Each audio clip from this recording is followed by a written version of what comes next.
I see you've positioned the buck that you killed this year over your head there. I did. Grab that when you get a chance. We'll Actually, let's go into that story while you're grabbing that, Weston, because I think that the really cool opportunity. First of all, that's an awesome deer. That is a nice public land buck. Heck yes! That is one heck of a deer. This is literally his bed. Dude, that is the target buck. On public land, a mile plus in. Whew.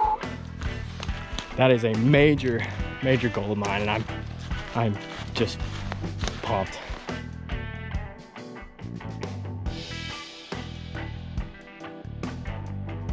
All right, welcome back to the Hunter Podcast. Episode 6, I believe, is where we're rocking and rolling now. Counts. We're off one hand, anyways. Yeah, yeah, we are. My right hand. Yes, yeah, just one of yours. We've been off the other one. We've been off the other one. For anyone that doesn't understand that, Jared only has 4 fingers on one hand. Mm-hmm. So Weston Schrank is going to be joining us today and talk about something that, you know, I think everybody at some level in hunting, especially deer hunting, has probably experienced, you know, is public land.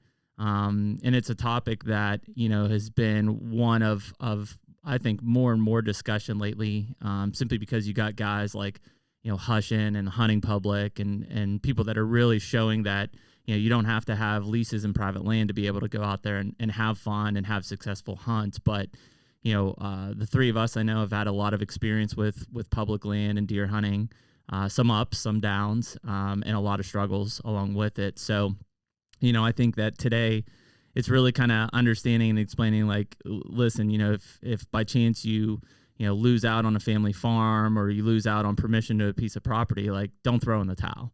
Right? Public land exists. It exists in every state. You're going to work for it for sure.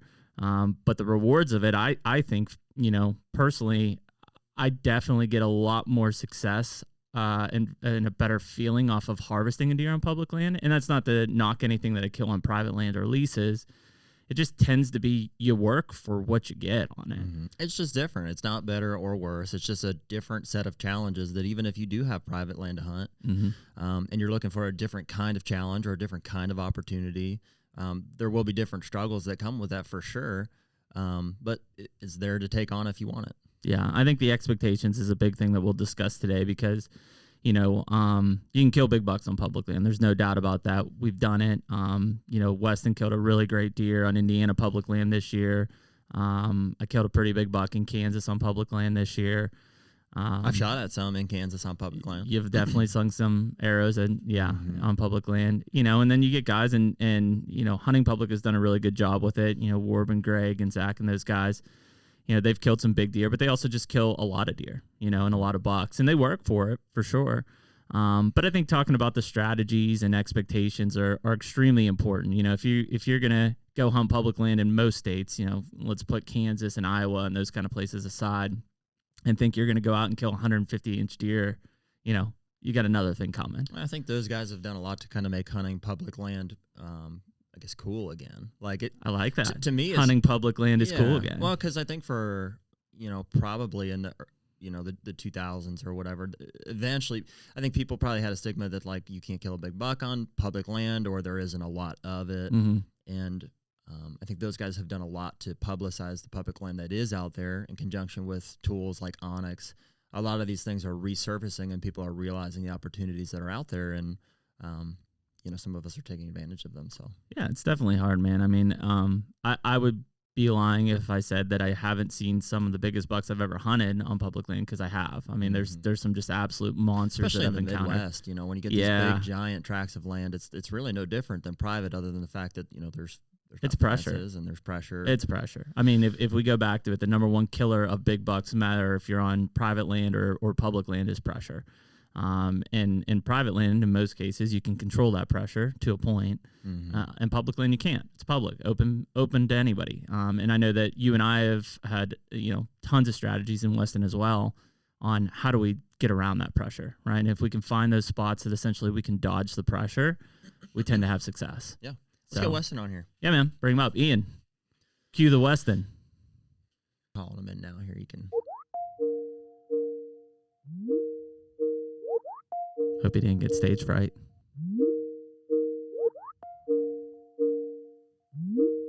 kicking his mom out of his office. Cold feet. You remember you want to record that, Ian? Hey, Weston Schrank, welcome to the HUNTR podcast. There you go. Can you hear us? How's that all? Yeah, it shut down my webcam for whatever reason. Oh, it's probably because we're recording on this side. Yeah, now you're recording. Cool. I see it now. Roger. Well, Weston, welcome to the HUNTR podcast, man. It's cool to finally have this technology set up to rope you in on these. We kind of gave the introduction. Obviously, you're a big piece of the HUNTR team here and on the Stone Road side as well. And one of the things that Jared and I are talking about, and I know you're passionate about, is public land. And that ability to have success on public land. And again, that success is defined differently for everybody. You know, it's managing your expectations. I know you and I personally have talked a lot about the ability to kill mature bucks on public land, and what it takes to do that. And it's not a simple task. You know, I know the amount of time that you've put in scouting, especially this year in Indiana, to be able to kill a public land mature buck. But I also think that, you know, a lot of those strategies revolves around ditching the pressure, right? The amount of pressure that comes into some of these spots, even if it is a bigger piece of timber, is a lot, and it's out of our control. So, Weston, why don't you start with just kind of giving us a recap about like where you're at, what state, what part of the state, and what your hunting opportunities are like kind of in your area? Yeah, absolutely. And obviously this year it changed drastically from what I've experienced in the past. But I'm down in southern Indiana, just across the river from Louisville, Kentucky. What county are you in, Weston? I was in Floyd, but now I'm in Harrison, which, if anybody knows that area, you get into the hilly parts of southern Indiana. You start going over towards Perry County, some big deer, Hoosier National Forest, Harrison Crawford State Forest. You've got Clark State Forest. You've got a bunch of state forests all around you. A lot of public land opportunity, but it's like, you know, giant timber. And you're not too far from the Ohio River, so you still have those bottoms that essentially are to the south of you that are very fertile, have always been known for producing big deer as well. How far are you from Kentucky, Weston? Great act. Well, it depends on what bridge you take, but I can reach Kentucky public land that I was hunting and, you know, killed that deer on this year in 45 minutes. Cool. Because I know those are kind of your two states, right? As you're hunting a lot of public, but in Kentucky as well as Indiana. Yeah, I can't reach, you know, like the Daniel Boone or anything that like Jeremy's hunting because it's a long ways away. But there are some small pieces of public all around. Dude, you got some giants on camera in Indiana public this year, right? Actually, both Kentucky. After I pulled my cell cameras off and actually started looking at them. You sent us the giant that I don't know if he's walking to or what. I mean, it's a true giant. Was that Indiana or Kentucky? That was Kentucky. Yeah. You know, deep in there, and it was a day that you were supposed to hunt, correct? The morning that I was supposed to hunt, that was the place I was going to, and it was the first day of muzzleloader, late season muzzleloader down there, and I didn't even see it on the cell camera. It was just a small doe during that second rut time frame, and you know, you guys saw him. He was just a massive. That's the only. Frame. I mean, there were no other pictures of that deer, correct? Nope. No, that was the only one. But based off of the intel that I had been receiving off the private ground, kind of in and around that, big 8 points. Big 8 points. Yeah, so, Weston, how are you tracking down most of these? Are you getting it as well? I'm getting some echo. Weston, turn your speaker down a little bit. Okay. Or you may want to put some headphones in if we can't get that resolved. That sounds better. Yeah. Better? Yeah, you're still good. Here. That's cool. So, Weston, how are you digging into most of the public land, like in Indiana and Kentucky? Are you starting with Onyx, or is it like neighboring pieces of private land that you've hunted in the past, or how are you going about finding those? Yeah, I'm doing so like this year, I lost the majority of my private land early here in 2020 with you know, just family pieces being sold off. So I immediately started diving into Onyx, and this was actually, you know, coming into this is my first year going for elk too. Mm-hmm. So I was like, you know, already in that scouting mind frame. Yeah. Set. And what ended up happening was I moved out here this year as well. Mm-hmm. I actually moved to this county and a lot closer. I mean, I've got public land 5-10 minutes down the road now instead of 45 minutes from where I used to live. It's a big difference. Huge. Yeah. Huge. And also just having a lot more cell cameras.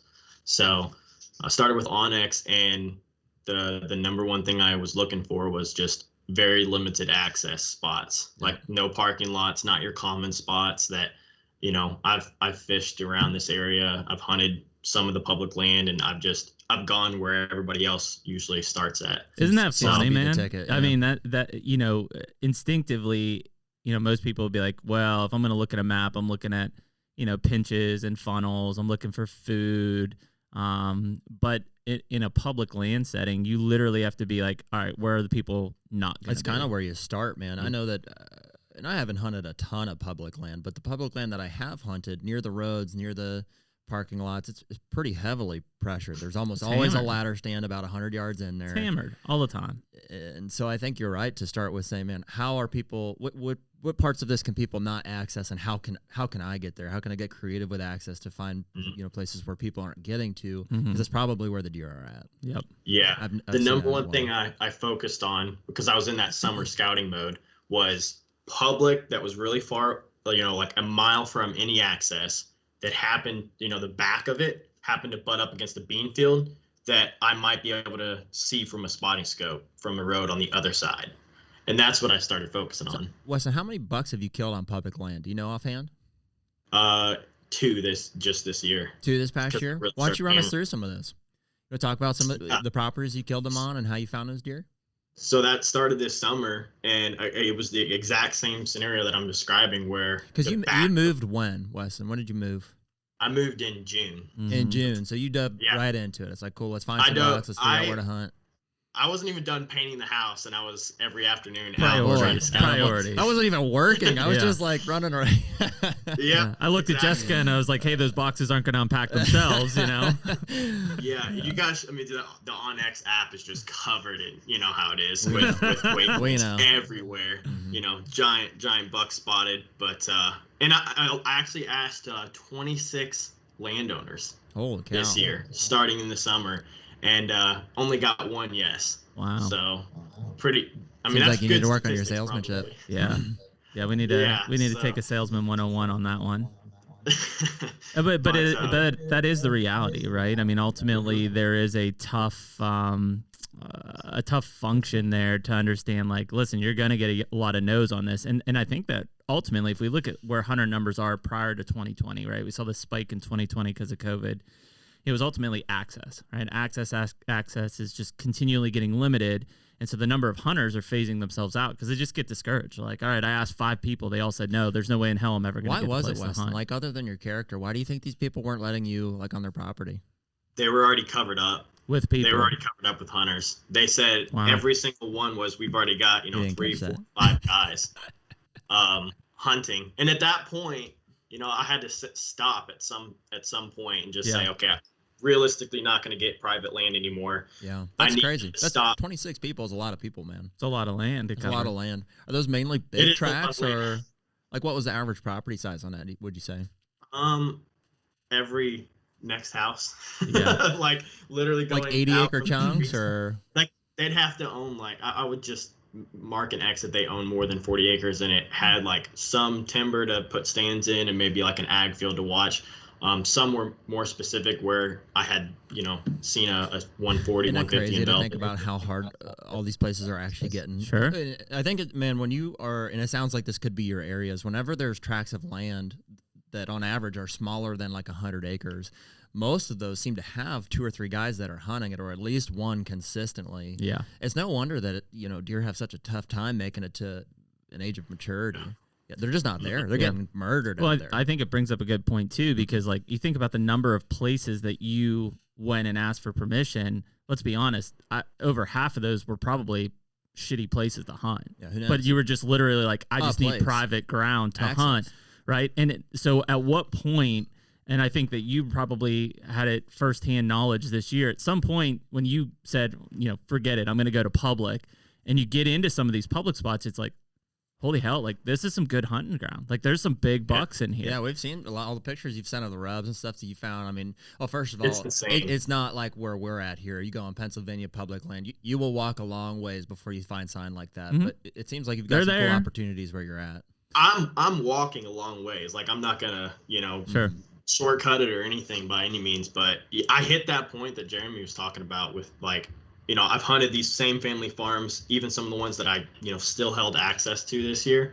And if there was a 130 that showed up, the neighbors got him, or the guy that I was hunting. I see you've positioned the buck that you killed this year over your head there. I did. Grab that when you get a chance. We'll actually let's go into that story while you're grabbing that, Weston, because I think that the really cool opportunity. First of all, that's an awesome deer. Dude, that mount turned out awesome too. You did that yourself, right? Yeah, self DIY mount. I did DIY everything this year. There you go, man. I think it's really important to understand kind of how that process worked, Weston, because it was was it early fall or late summer when you had stepped into the tract, or let's even call it to the core area of that buck. And at that time we didn't know obviously what it was or who it was, but kind of walk us through that story. Didn't you saw a bachelor group of bucks before you ever went into that property, isn't that right? No, I didn't. I actually, it was again that bean field next to the public that happened to be like you'd have to walk a mile in to get to the back corner of. So I went directly into that and noticed, a highway going into that corner. Mm-hmm. So I put up a cell camera, lockbox, the cable, and he showed up. The bean field was private or public, Weston? This was public, but right on the, right on the border. Was the bean field private or public? It was, the bean field was private. We don't have any here in Indiana. It's all timber. It's just all big timber tracts, and there's no ag. Was anybody hunting at bean field? Did you see any stands like on the edges of it and stuff? Yeah, there was ladder stands at every single point, and that's one of the properties I asked access to, and she said, no, I couldn't even get access to walk across the field to get to that back corner. Don't even look at it. Yeah. Yeah, so I couldn't. She didn't let that landowner didn't let me even access it, so I had to go in, and it was a long walk. Pretty good terrain, but there was a trail in, and even that, as I discovered, because I put a trail camera on the entrance, was getting hammered because anywhere with a four-wheeler trail was gonna get hammered. Now, did you get? When was the first time you got him on camera? Was that after you came across his bed? No. I got him in the summer, still in velvet. In velvet. Yep, in velvet. Because here in Indiana, you can put mineral and or corn on public. You just have to have it out 10 days before the season. Got it. So, and it's kind of hard with mineral, obviously, trying to cover it up. Did you pick him up, Weston, like on that bean field edge, or back in the saddle where you ended up hunting him? What'd you say? Did you get the initial velvet picture of him on that bean field, or back in the saddle where you ended up hunting? It was back on the public, but he was going to that bean field right every night. And there was a couple other decent sized bucks in there too, but nothing like I actually discovered once I started moving the cameras deeper into the public next to the bedding areas. So what ended up happening was I lost track of him as they started shifting their home range. They started coming out of velvet. And I started seeing more pressure as archery season was coming up. Right. So I went, and I think it was a couple days into archery season, I went on just a full scouting mission and covered pretty much that entire track. Which I think is we've done that a lot recently. Yeah, you have Dude, to. I can and I don't want to go all the way down this rabbit trail, but I can remember a time where after like mid-August, September 1st, like I didn't step foot in my woods. I was like, man. Well, that was what we were taught, is like, don't put pressure on it. Leave it alone. They'll be there when the time's right. And I've hunted enough seasons now and not even seen the deer that I was hunting that eventually we're like, forget this, dude. Wait till there's some, signs, some rubs are getting put down, some straights are starting to show up, and let's get in there. Let's just walk the whole thing. We very likely will bump him, but I think we've kind of figured out that that's not the end of the world. Because, I mean, you were discouraged, right, Weston? I mean, there was a point there after you got him on velvet to, like you said, the opening of archery season. You weren't getting anything on camera. No. Well, yeah, because I had I think 7 cell cameras this year starting in the fall at my disposal. Most of them were on public. And the first step admitting that you have a problem is actually saying that you have a problem. Congratulations. I think I had 12 running this year. I don't even want to count how many I had. But you know, I had them on scrapes. I moved them on scrapes earlier, but they still weren't, you know, they weren't far back enough. Right. They weren't away from the pressure enough, I felt like, and they were still kind of centered around, like they were floating between that early season bean, acorns, and that scrape, like where all the action still was from the summer. He showed up a couple days on that scrape, and then I lost him just completely. Everything, all bucks were gone off of all cell cameras. Isn't that crazy? So I mean, just like that, and it goes back to like, I'll run cameras just to kind of see what's out and about, especially in July, August, September. But I mean, it changes so quick, like on a dime. You know, you could be like, man, I've got a beat on this deer. Season opens, that deer's gone. You know, I've kind of found in Ohio we can bait, and the last hope there is holding a deer on a corn pile. They will stay into there that opening weekend. They'll stay there. I've had some deer kind of stay on summer-ish patterns, or at least in those areas, clear into, you know, the first 2 weeks of October on a corn pile. It'll hold them around a little longer, but eventually they're gonna. Yeah, I mean, once acorns are starting to fall and they're getting their testosterone levels are starting to rise. I mean, they're just they're all over the place. Home ranges are doubling in size every couple weeks. Yeah. Yeah. So I thought, and initially the reason I selected this piece, which is a big thing even going into this year already with postseason scouting, is the diversity on these pieces. These around the Hoosier National, some of these other public land pieces, they're really good about timber harvest and some habitat stuff. And we're talking, massive clear cuts. They're cutting for oaks. They're cutting for recruitment. There's cedar mixed in there. There's good ag around there. So this piece had ag, clear cuts, good terrain, features to focus on. It had water, in the form of ponds on ridge tops, and it had everything going for it. How were you accessing that, Weston? So I was accessing it by the main parking lot, and then I started looking for, real skinny easement pieces that these public pieces had, from like logging roads, or honestly, they weren't even logging roads. You had to park on the side of the road. So how are you finding those? Are those on Onyx as well, the easements? Yeah. Just a skinny strip. Strip. Yeah, that's giving you an easement. Are a lot of those cuts, Weston? I don't know if you know this, or is that being done by the DNR, or is that different groups or federal groups that are actually doing those cuts? On that particular piece, it could have been after the acquisition of that piece. Right. I feel like it was might have been a relatively new piece, without trying to give it. Yeah, is that I guess what I'm saying, is that a DNR state-owned piece? Yeah. So I think that's a really big, that's an important piece. If we tangent out here just for a second, because those cuts make all the world of difference. Habitat, I mean, we talk about it on private land all the time. A place like Indiana where you've got the DNR under the same roof, even in Ohio. Here in Pennsylvania, our DCNR, Department of Conservation and Natural Resources, that manages most of the state land, is separate from the Pennsylvania Game Commission. Now, they do work in tangent on a lot of different properties, and sometimes they actually co-own properties together. But, man, you want to talk about a disconnect when your forestry department essentially is separate from your game department. It's just it just is a complete miss on a lot of our state-owned places here. Not necessarily game lands as much as it is state forest and stuff like that, the big tracts. Whereas these states that essentially have it all under a single roof, it's so clutch because they're able to work together to a common goal. So I don't really understand why did they buy it to begin with? Why don't they just like lease it off of the landowner and then pay them to bring a timber crew in? They've never been big on the. I mean, first of all, a lot of them are endowments, right? So they're actually, somebody will pass away and they'll actually leave it to the state or to a certain agency like Nature Conservancy or something like that. A lot of the acquisitions that happen are just part of grants that they're getting and or federal funding, which typically revolves around public access. Yeah.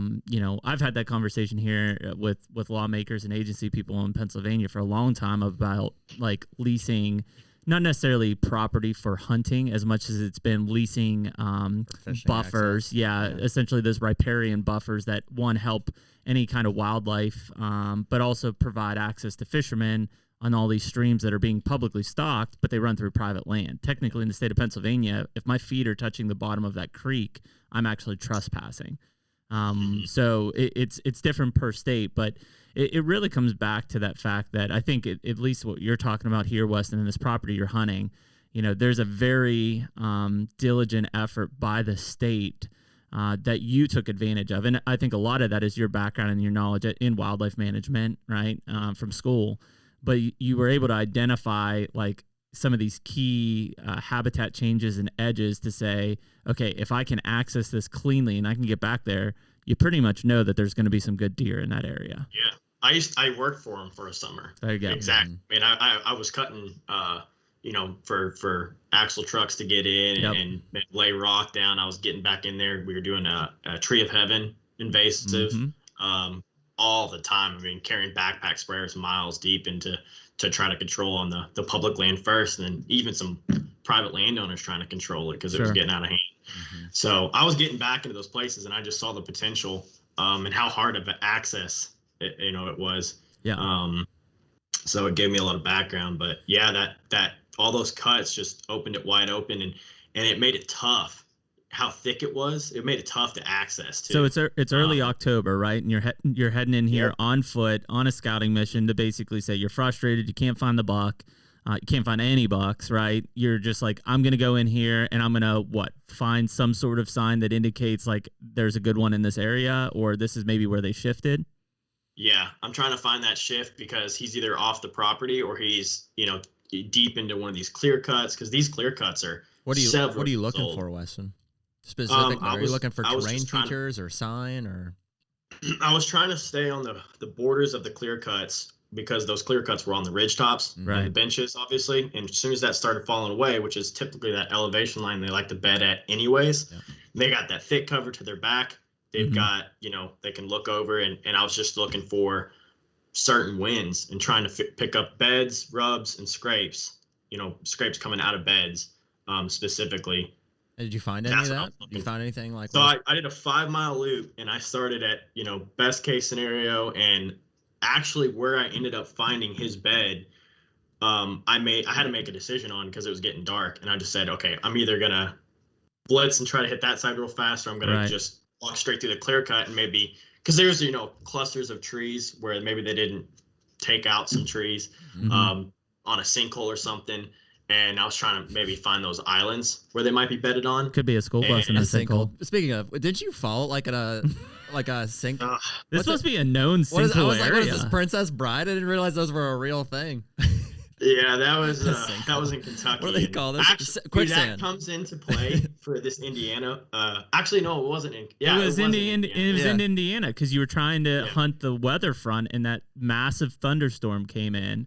And you really scattered out of there quickly. I just envision Weston pulling himself up out of quicksand with a vine, like. Which not to deviate onto storms, but you remember the storm like when we were hunting in Kentucky opening weekend? Yeah. Remember that storm that blew through? It was like a freight train coming. I thought it was a tornado. It very well could have been a tornado. That thing came through, and I looked, and Jared's across the hillside, and I'm looking above him, and the trees are just bent over, and I was like, hey man, we should probably get down. I was like, do you ever see the guys in the movies where they're like sliding down the ladders? It's like, that's what I remember I was like in the fetal position at the bottom of the stand, just like getting pummeled by rain and hail. I think we were doing the same thing. We're just on opposite ridges, just hiding under the trees. So Weston, as you're kind of looking at this side, and it keeps circling back to this, and I think it's kind of funny because I think we beat this dead horse on almost every podcast. But listen, at the end of the day, can't kill a big buck unless he's there, right? So I think you probably made the decision that I'm going to press in here because if I can't find a big buck, if I can't find the sign for a big buck, why am I going to waste the rest of my season trying to hunt something that's not there? That's kind of the freedom that I think public land gives you too, Weston, is like it's not in a careless way, but like it's not your property. And if you go in there and you don't find what you're looking for, like, that's what it is. Move on to the next one.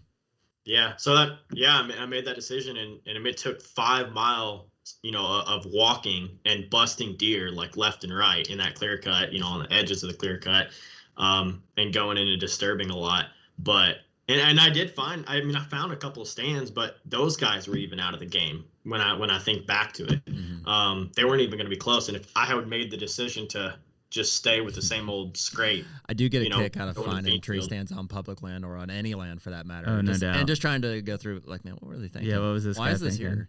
Yeah, well, and one guy was, the closest guy that I can think of is just a climbing stand. I don't know who it was, but I found what I believe probably was this guy's rub, and it was like an adjacent clear cut and an adjacent, like, very similar bedding area. So that could have been his bed for a different wind. Yeah, like a secondary bedding area. Mm-hmm. But I thought, based on the terrain, that the area that I was going in to check out was probably the best case scenario for him. There's a lot of thought process that goes into that, man, because I mean, you easily could have found that sign in that secondary bed area and literally cashed all your chips in on that spot, and you probably would have lost.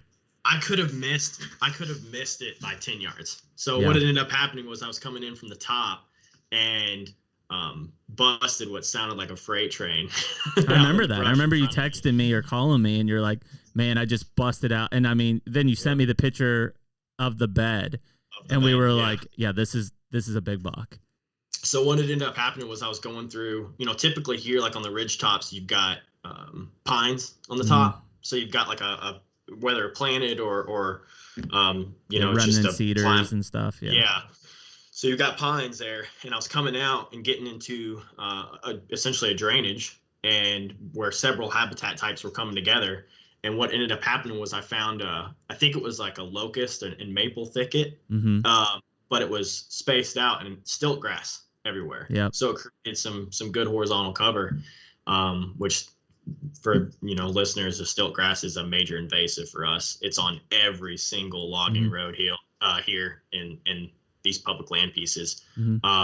But yeah, busted him out, instantly smelled that big mature buck smell. There was actually no rubs there in that or around that bed, but that bed was, yeah, it looked like a Brahma bull had been laying in it. Did you lay down in it for a little bit? He did. Just kind of imagine. Yeah, down, just possibly. I've done it. I did that with the mule deer that we busted in North Dakota this year. Sometimes it helps, man. Sometimes you sit down and just see what they see and try to think about why they're there, and it really can. It probably crossed Weston's mind when that storm ran in, if he could just like cuddle up next to that buck in his bed and like just for some protection for a while. It does make you think about them being a revenant style. But yeah, no, I did actually kind of just squat down in that bed and look around and just see, where some of the opportunities might be based off of. Because when he ran out, I could hear his antlers smacking. Isn't that amazing, man? To know, like, you're visualizing, like, this is a big buck area. Yeah. Right? There's a big buck in this bed. He's been here for a while. He's continually coming back. I think a lot of guys may have thought, oh, shit, I blew it. Right? I just bumped this buck out. It's the beginning of bow season. Like, he gone. Right? Did that cross your mind at all? Yeah, but I don't think I've ever faced a scenario where I was as confident that was him, that was that buck, and that was a buck bed. You find beds and you see like one or two more, and you're like, oh, it's just a doe. Yeah, doe, fawns, or buck. Without seeing rubs there either, I wasn't really sure, but I had never been more sure that was a specific deer's bed. And I'm sure he didn't really know like what you were that actually pushed him out of that bed, which is probably as critical for him to return to that. Which the whole crazy part of that entire story is where I was standing when he busted was the place that he died. Literally the exact spot, because it's a real small trail with some honeysuckle and all stickers, and I was standing in the exact spot he died in.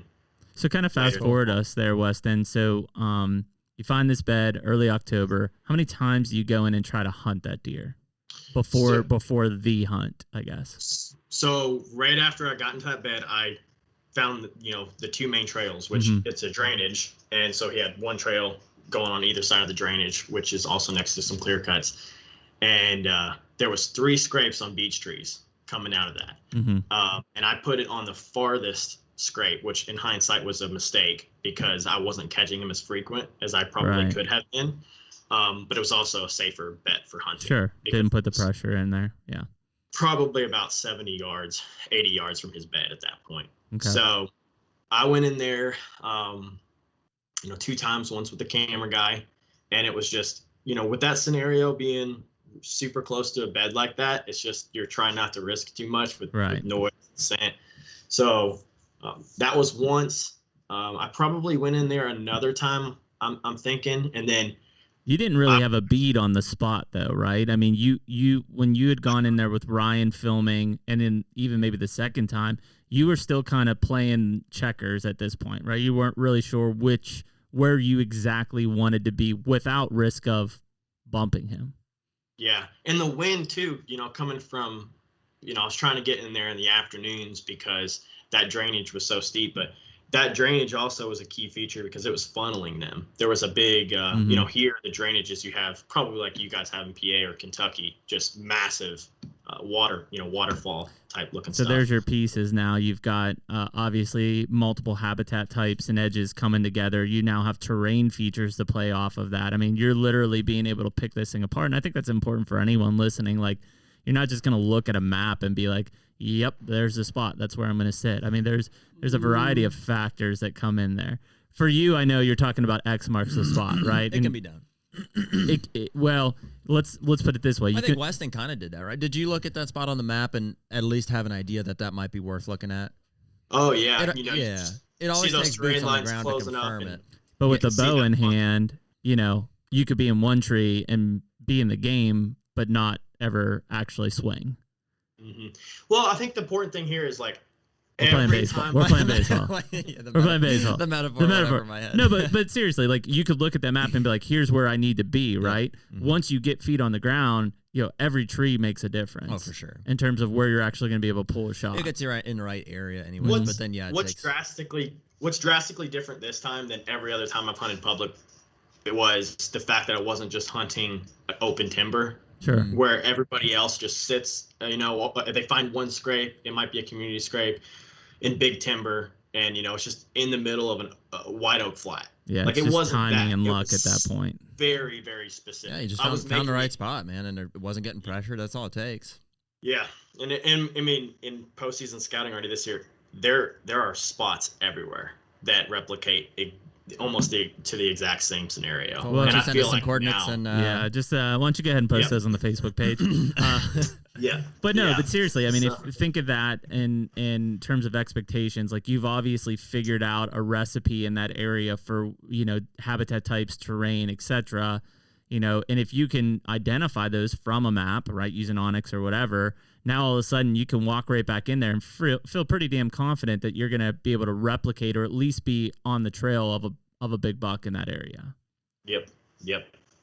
Yeah. So and then, I actually made a decision. We had a cold front coming in. It was that major storm that was coming in. Yep. I already had a bead lightning on another piece of public where I had, found, I think I texted you guys a picture, just a massive rub. And it was like it was the same type of scenario where a lot of good things were coming together. So I was trying to hunt that. I went in that night and hunted during the storm as the cold front was coming in. And it was more so checking the camera because what was the date? 20, I think it was the 23rd, 24th. I love that time frame, dude. That's 2 days before Corey killed his buck. When did you kill this one? October 24th. Yeah, man. That's a sweet spot. Like the 23rd to the 28th I like that. Yeah. Mm-hmm. Scrapes. So what ended up happening was that camera that I was going in after during that storm, which I was going to hunt for this buck because I had already caught him on cameras maybe 2 or 3 times up to this point. I was going in. That was the first cold morning after the cold front was coming through. I was going to be in the stand. So you didn't see him that night when the cold front was coming in? No, I was in a different piece of public. Gotcha. I was just trying to catch it, check a camera. Was that when you almost died? Yes. So the storm comes in. It does seem to be right after that front passes, literally the next, it's a trigger. The next 12 hours. I think some guys have success on the front end of fronts. Maybe that's more in the late season. I haven't really had that experience. It seems to be right after that front passes, it clears, the pressure starts to rise, the temperature starts to drop. You've got a window there that they're pretty active. And listen, Weston, if you would have not made it out of the woods that night, Jared or I would have been happy to go in and kill this buck for you. Sure. If you ever need that, Weston, you can always You can always call us. Just text me the coordinates. Of course, no one would have ever found me. They probably would have never found my cell phone. They probably. You should probably tell somebody where you're at. Your wife, at least. Yeah. Well, the problem is, like, as soon as you leave the house, I don't think no so. Well, listen, I don't trust anybody with my spots. He basically writes them down, curls it up, and throws it in his mouth and eats it. He's like, nobody's finding this one.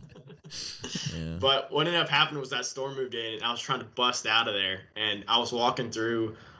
This particular area had like just weeds up to your chest, and I was walking as fast as possible. It was soaking rain, and lightning striking very close at least 3 or 4 different times, including sounds like a situation I can see you in for sure. Mm-hmm. A tree exploded in front of me, probably 60 to 70 yards away. I mean, just obliterated. With lightning? Got struck by lightning? Yes, with lightning. Wow. And at that point, I had the fear of God in me, and I was just trying to get out as fast as possible. Yeah, you're like, good thing I've got a metal stand on my back. Mm-hmm. Yeah, very nice. On the back and everything. So hope these muck boots have me grounded pretty good. I did have muck boots on, but so all of a sudden I'm walking. You're safe then. Yeah, you should be fine. You'll be fine. And this area is prone to sinkholes, and it's not so much sinkholes as what is a sinkhole, Weston? I still don't understand. I've never seen these things. It's where you have because this system's like heavy karst, limestone caves, all down here. So sinkholes is where the water and it just starts undercuts the out. Underneath. Yeah, is it like quicksand? Or is that the same premise? No, it caves. No. Caves. It's a gradual depression in the land. Like if you drive on the highway, you'll just see, sinkholes essentially everywhere out in the crop fields. That's because there's underwater streams that are basically undercutting all the bedrocks and stuff, and eventually. Wow. So once you start getting in terrain, though, you still have some of those sinkholes where you have crevices open up. So it could literally be, as wide as 2 feet, and it's a 75-foot drop. 75 foot? There is a property on private land that I hunt that they lowered me into. Sure, it's not a well. Oh my God, Timmy fell down the well. No, it's not a well. It's is that real? Do they have these things in Kansas? Why have I never seen one of these? I mean, we have them around here, but they're more from old coal mine shafts and stuff. So it's called mine substance or whatever that essentially they cave in, different from sinkholes. There's a bus that went into a sinkhole in Pittsburgh. Does that matter? Yeah, I mean, I hear about it from time to time, but like Weston, you're making it sound like these things are like everywhere. Like you gotta keep an eye on. Sounds like Tremors. I took a picture of the new one I scouted just this postseason, and like there was at least 3 or 4 crevices. Well, keep in mind when Weston says a sinkhole, it's like 6 feet, and Weston's only like 5'4", so it does seem pretty substantial. It is exactly what I fell into. Imagine falling into a 75-foot. They lowered you into it. Is that what you said? Yeah, we had carabiners hooked up. I had a hunter vest on, and I was just getting lowered. Who? He was like Brett lowered you into this thing. He was like the miners of Chile trying to be pulled out. Yeah, for real. Did you ask to be lowered down, or it was like not? Yeah, we were trying to check it out. Check out the cave. We knew it was there. I feel like he was making you bait. They're like, yeah, Weston, you should definitely. We'll hold you. Go. That's funny. Well, it was really cool. When you find a hole like that and you throw a rock and it doesn't hit for like 5 seconds, you want to see how far it goes down. Living on the edge. So you're running out. You fall into this sinkhole, right? At which point you are in mass panic. Like I imagine you kind of looking like a cat that falls in the toilet. Or a chipmunk. It was trying to get out. I took a step. I'm just going through waist high weeds, and the next step that I take, I trip over a log, I kind of fall backwards. Mm-hmm. My bow gets slammed up against this log that was over this crevice or sinkhole. Mm-hmm. And we should probably set that in. It actually overextended my shoulder and arm. Pectoral and reps. I fell backwards, and my feet was above my head, and I was about 6 feet down. You fell face first into the sinkhole? Yeah, face you first. You tripped over a log, hit your arm on the way in, and fell face first into the sinkhole? Dude, by the end of it, I was laying with my feet above me, and my bow was slammed up against the log, and my shoulder hurt like hell. And I'm just nightmares of swirlies in high school. Wow. Yeah, I was. How big a round was this thing? You're lucky to be alive. Thinking back, it was probably 10 feet long, and then like only 3 or 4 feet. What are these things? These are like portals to Sounds like world. Something like an asteroid when the dinosaurs died. Have you ever walked into the back of your wardrobe and just seen if you could keep going? Yeah. No, I mean, all this ran through my head. I didn't know what. Crazy. So obviously you make it out of the sinkhole Because you're here. I make it out of sinkhole, but the problem was my shoulder was absolutely shot, which I texted you guys. Mm-hmm. I bet you didn't even make it out of the sinkhole before you texted us. You're like, guys, I'm in the sinkhole. My shoulder's busted up. Dude, you're pretty good with those real-time updates. Died as well. You know, in all of this, my phone died as well, so I lost the GPS. So I was just kind of shooting in a general direction to try to get back to the truck. Knowing Jared and I, we probably had a lot of sympathy for your hurt shoulder at that time as well. Or we just said, "Hey, how's your bow?" Yeah. It was. So I mean, you made it out. You survived. After a fall like that, I had to go through. Well, is my bow still accurate? And my shoulder. That night, I couldn't pull my bow back, so I didn't go out that morning. And that was the morning that you had a bunch of bucks on cell cam. This buck, you legitimately didn't go out because you couldn't pull your bow back. Well, it seemed like that would defeat the purpose. Well, I didn't realize it was that bad. Yeah, it was. I mean, it was. My shoulder was like numb that night. I mean, I couldn't. It was floppy. I couldn't do anything with it. So it was. And plus, I didn't know if my bow was on either, because I mean I had slammed that. Irrelevant. It was on to begin with, we're assuming. Yeah, it was on. Coincidentally, it was actually on after the hit. I haven't shot it all summer, but for some reason now we're dead nuts. And then so that morning I got all these bucks moving through this scrape right where my stand was over. I'm seeing a pattern here, Weston. Man, that's 2 times now. You want to talk about dirt in the eyes after all of that? There you are sitting at home nursing your injured shoulder, and there's just bucks blowing up your cell cams. Dirt in the eyes. Again, you probably should have just sent us the coordinates. Yeah. So I got sounds like you need pretty mad and swallowed a bunch of ibuprofen and then just went outside and just started shooting. And that's what any man would do. Wow, a little English breakfast, a little liter of water, and a handful of aspirin. Took a couple hits of bourbon in the morning, few ibuprofen, and before you knew it, I was shooting bullseyes. How long after this was to get the job done? How long after the morning that you didn't go out was this that you started shooting your bow? That was lunch. I went in that night. I like how he said lunch, because he knows that I would have been like, dude, were you working? You got to start hitting his pain medication earlier, because it sounds like you would have killed the buck that morning. Mm-hmm. I took ibuprofen. Jessica's a nurse, dude. She should be able to shoot you up with cortisone like immediately. Get the good stuff. Yeah, straight hit them. I went out that afternoon. The only way that I could draw my bow back was just to lock that elbow. And that was the only way it was getting back. My back is broken. And you're shooting. You're shooting what? 35 pounds? Yeah. No, actually, I bumped it up because he was shooting Jessica's Quest, I think. No, you're shooting what? 60? 70. Oh. Wow. Yeah, 70. Impressive. Well, I bumped it all up because we went with the new arrow builds this year. That's right. Mm-hmm. So, but you also were elk hunting, so that was also a big piece of it too. Yeah. I went out that night and I think I saw a small 8-pointer, or it was a couple does or something. I can't actually remember. And you still can't pull your bow back yet, or you can pull your bow back? He can. He took a bunch of ibuprofen. Can't feel his face, but that's okay. I have one good pull in me, and I probably can't hold it for very long at that point. Yeah, that's fine. As long as you can get it half of the way back, you should be good. Did you end up having to tweak your sight? You never checked. No, you never checked. He's like, oh no, I just drew. I never actually fired. I was still kind of generally hitting. He was so concussed, probably like, from the fall. He's like, yeah, it's probably pretty good. Yeah, but anyway, so it actually didn't happen until the next day. I went out in the morning, didn't see a thing. Went in for some lunch, came Not in straight the same back spot out. at this point. Yeah. Okay. Watching for sinkholes. Because you hung a stand before the sinkhole, and you're going back to the same stand. No, I was on a after. I was on. You were hang and hunt. I was picking trees. Yeah, hang and hunt. Yeah. Oh, every time. Stay mobile. Yeah, because I was picking different trees every time. Cool. Mm-hmm. So, but anyways, I went back in, and then I can't get over. I might have actually sat in the sinkhole and just popped out like Rambo style. Ground blind. Yeah. They're apparently used to them. Weston, let's ask a serious question. You didn't just find this buck dead in a sinkhole, did you? No, it seems like that'd be a serious concern. Like, you just find dead animals in these things all over. I've got to see one of these sinkholes. Do you have a picture of a sinkhole you can send me? Can you pull up a picture of a? Yeah. Not the Pittsburgh bus one though. No, like Indiana sinkhole. Indiana sinkhole. All right, so you go back in. This is now what, 26th, 27th?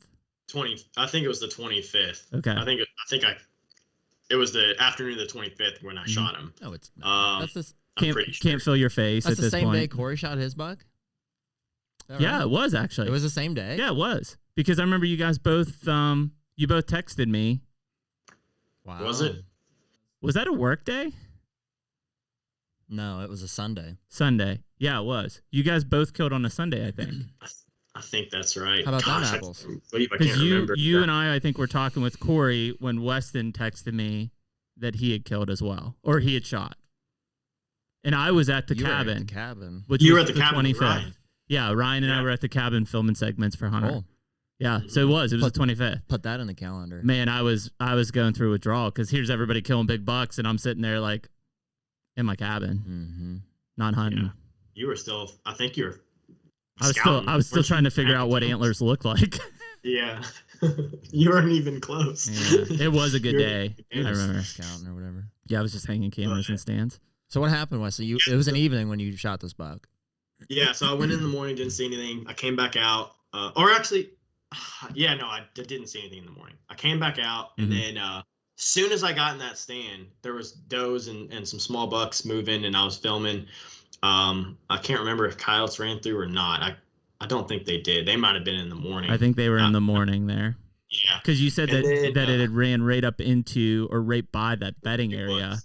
Yeah. So thinking back, they ran through in the morning, I'm pretty sure. He was not in that bed in that morning. Yeah. He came through sometime midday or after those coyotes ran through.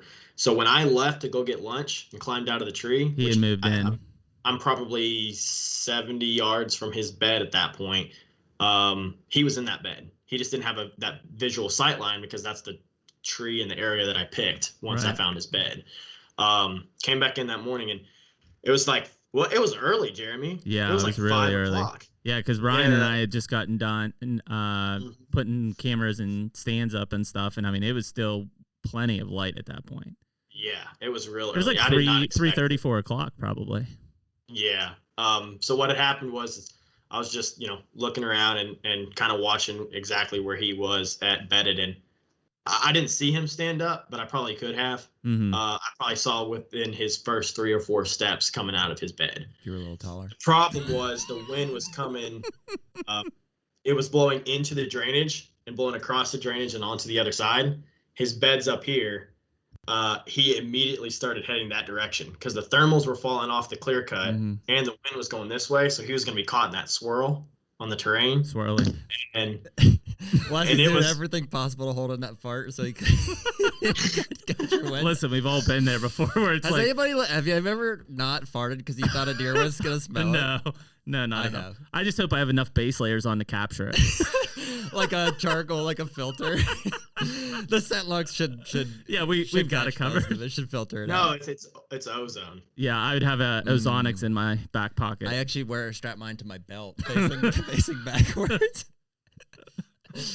I was just curious because he was in that wind swirl if you were holding one in or no, that was my biggest fear is just he was going to exit out of that side of the drainage. The game would have been over at that point. That is a game over move.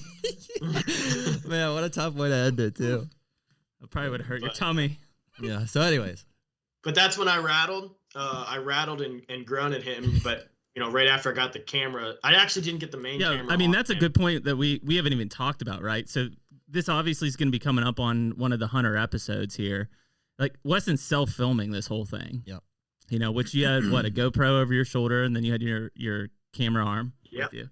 I had the camera arm, and at that time, I think I'm using like a G40 Canon camcorder. It's probably the most self-sufficient at self-filming. Probably better than because I've got the VariZoom remote, so I'm able to have one hand on the bow and still be able to have complete control of the camera. How's your shoulder feeling at this point? A little bit rough, numb. Well, that's the. He's taking so much ibuprofen, he can't feel anything. Yeah. I couldn't get his face is starting to droop on one He's side. like, am I 12 feet in the air or 112? I still couldn't lift my shoulder. Like I couldn't lift my arm above this point. It was rough. I was babying it, whatever. Yeah, you struggled through it. You're right. So I got the GoPro on. I think I said big buck. We've got the clip. Talking to yourself at this point. And I rattled him, and he immediately turned. Big buck. Sorry, Weston. No, you're good. But I rattled him, and he immediately turned and came. He decided to come down that arm of the drainage. You rattled him in? Yeah, I mean, cool. I had no hesitation to rattle, even though he was. You had a lot of coverage. Dude, that's the right from that stand. I rattled behind too. Yep. That was the key. And I think a lot of guys don't start rattling until too late. I really think 100%. That, yeah, like that 23rd to the 27th or 28th is probably the best time to rattle. Mm-hmm. We rattled Corey's buck in the morning of the 25th as well, and a buck the night before. Yeah. That's when they're looking. That's when they're really starting to establish that big cool front came in. They're up on their feet. They're hitting scrapes hard. They're establishing their territories. It's way more deadly than, at least in my experience, than like the rut itself. Once you get into November, man, I'm about to stop carrying my antlers after November. Well, once you get past that first couple does going into estrus, I do think that it's really rough when you're hitting that peak until then, even towards the end of November, then it becomes effective again because they're having to compete a little bit more for doe resources. Doe resources. You like that? So, yeah, Weston, so now he's fallen terrain, coming down. And I remember from your point of view, and obviously this is the downfall of self-filming, is like what I'm seeing in the camera isn't necessarily what you're seeing from your bow side of things. You know, but it looked like maybe you're shooting through beech trees or something. And there was a lot of leaf cover still. Yeah. I had an opening, but so he came across another little finger of the drainage coming up, and he immediately cut back towards the drainage, which was again going to get my wind. Yep. So he was playing it super safe, even on that side of the drainage. So I moved the camera where, classic self-filming move, kind of zoom out, move the camera where he's going to walk, so you can get your bow back.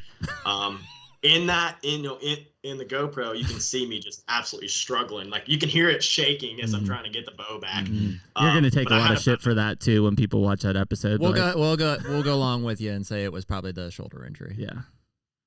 But I had like this big. I'm trying to stay on the storyline here, but no, you're right. You had that, and you knew it was him, right? There's no doubt that that's the buck you're looking for. He has this. Well, he has a characteristic, this kicker, and he's just big 8 point. Actually, he's a 9 point, but all I know is he's a big 8 point. Yeah. So at that point, but absolutely no doubt it's him, the number one target buck, and draw back. And from my perspective, my point of view, after obviously watched the camera and the footage, it was a clean shot. I didn't see anything. He was quartering to pretty hard. He was coming down.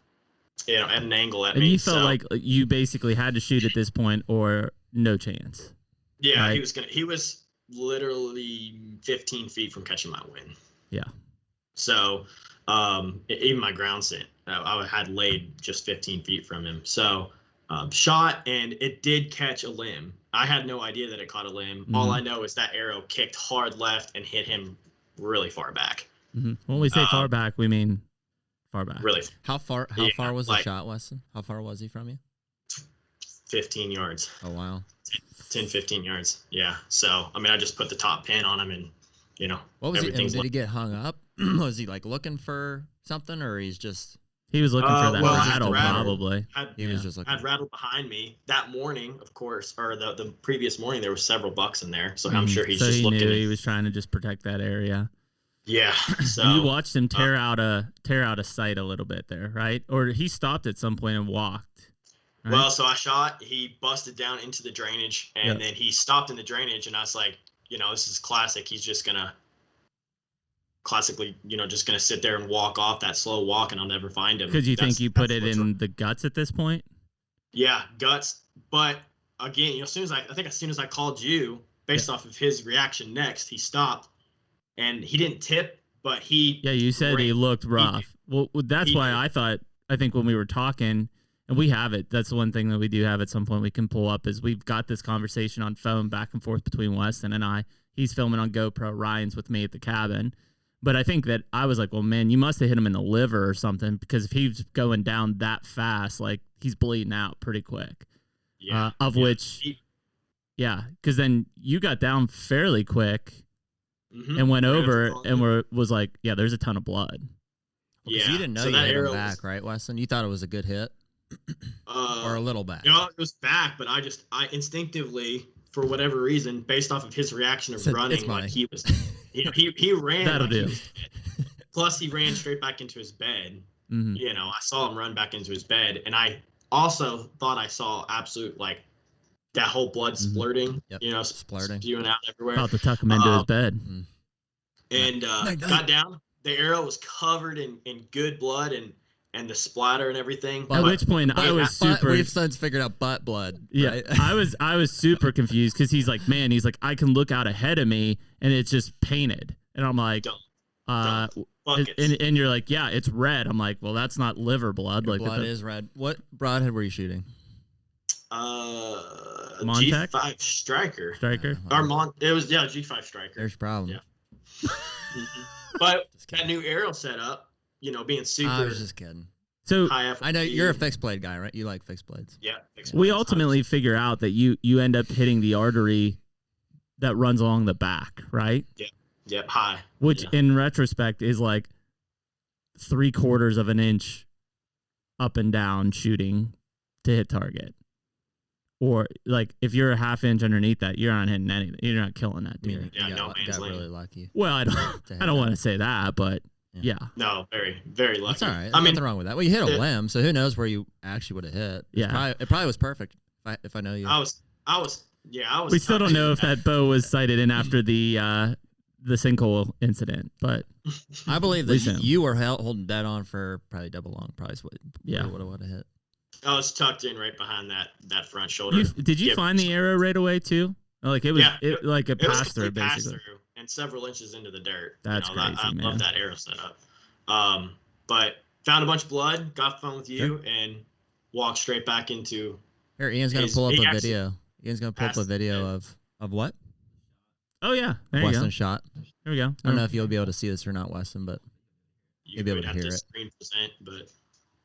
Okay, so yeah, we're pulling up the your clip from Instagram that we've got here. Oh yeah, there's Weston. Mm-hmm.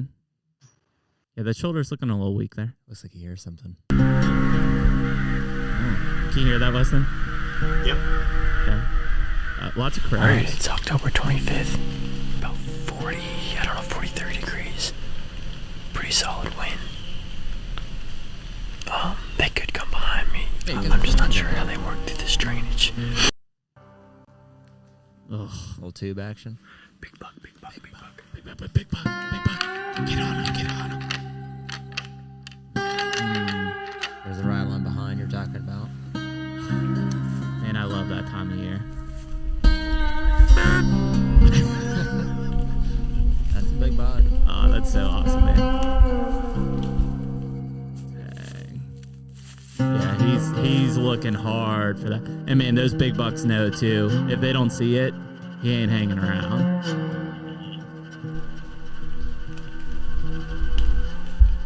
Some good self-filming, Weston. Easy. That's intense. Yeah, obviously this is camera angle, so it's a lot thicker than your angle. Yeah. I had no. You weren't even using so much shoulder pain. You weren't even using your wrist strap, dude. Yeah, I see that limage. So you might be able to watch him stop, and he takes off like a. Nah, Ian edited that out. He said I don't want to show that. So that's pretty cool. Yeah, so Weston, then you can play. You might even be able to play the next one with the blood trailing. Yeah, Weston and I were on the phone for quite a while. You know, and having that discussion basically of, you know, and I'm of the mindset when you got blood like that, that deer's not making it very far. So just keep on them. And you had plenty of daylight too. To follow it. So, and you kind of knew where he went. So, you know, if you had lost blood at any point at that, you know, back out. But, you know, that thing was just pouring. And it ended up going, 100 yards? Yeah, if that. And he just passed where I mainly found his bed, and then he died right where I was pretty much standing when I had in the season scouted him and where he busted out at. So he was just tucked right up in there. That's crazy, man. And that shot was back. You can see it if you play the blood trail, and it was really far back. Listen, man, it happens. I mean, at the end of the day, you know, anybody that bow hunts long enough is going to rely on luck than they are skill any day of the week. It took you longer to pack that deer out than it did to like locate the stand and the whole process up to that gate. You had some issues getting them out of there. Or you're deep. Yeah, well, how far in are you? Like 2 miles at this point? I was 1.2, 1.3 miles in. Yeah.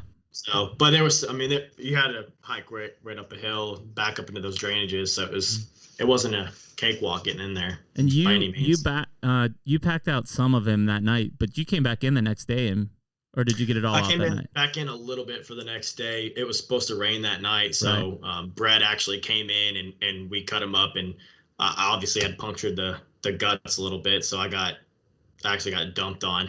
Some of those guts came out. Oh, actually dumped on me. Well, you were talking about a storm. Mm. Well, yeah. So. He didn't appreciate you very much. Me? No, the deer. Oh. What did I do? But it was kind of cool because I assume Brett was behind you, just dry heaving. Hey, Weston, speaking of venison, I got my Traeger delivered at the house today. Margie sent me a picture while we're on the. I'm pretty stoked about that. Wait. You gotta get me one of those. You can come use mine if I can hunt your spots. Mm-hmm.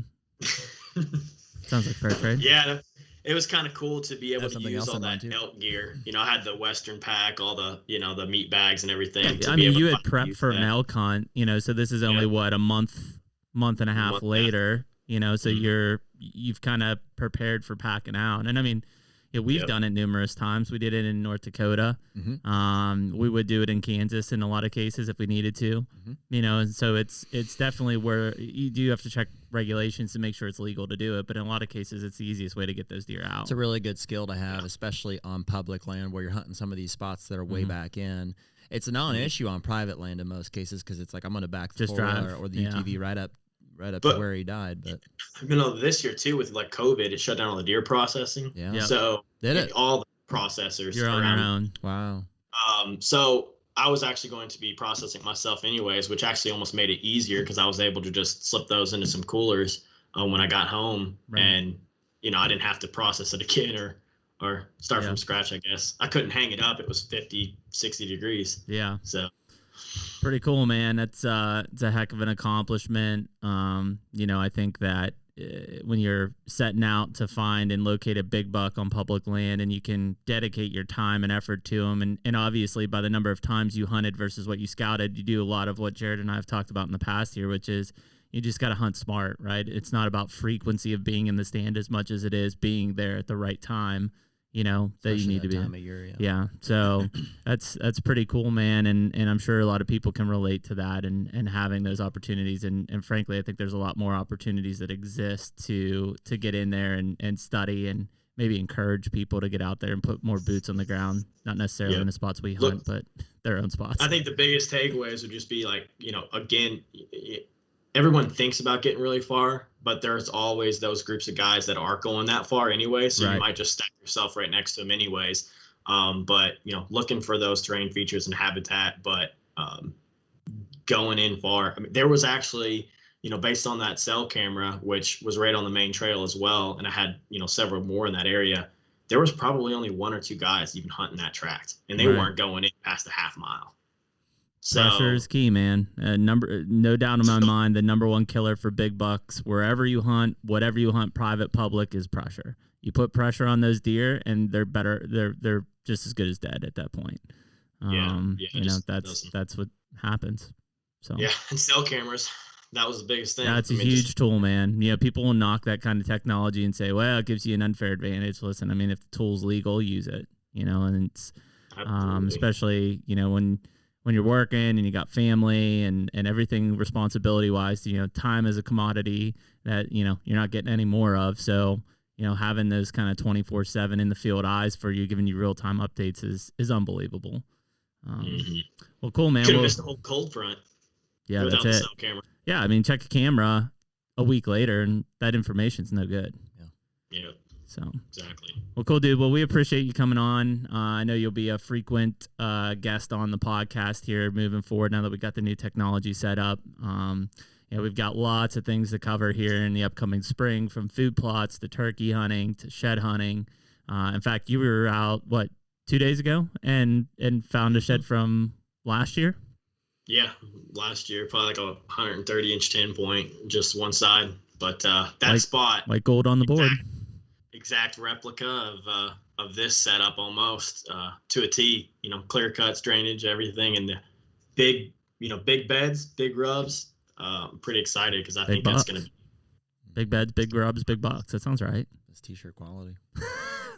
Well, cool, man. We appreciate you coming on. Appreciate everybody listening to this week's Hunter podcast.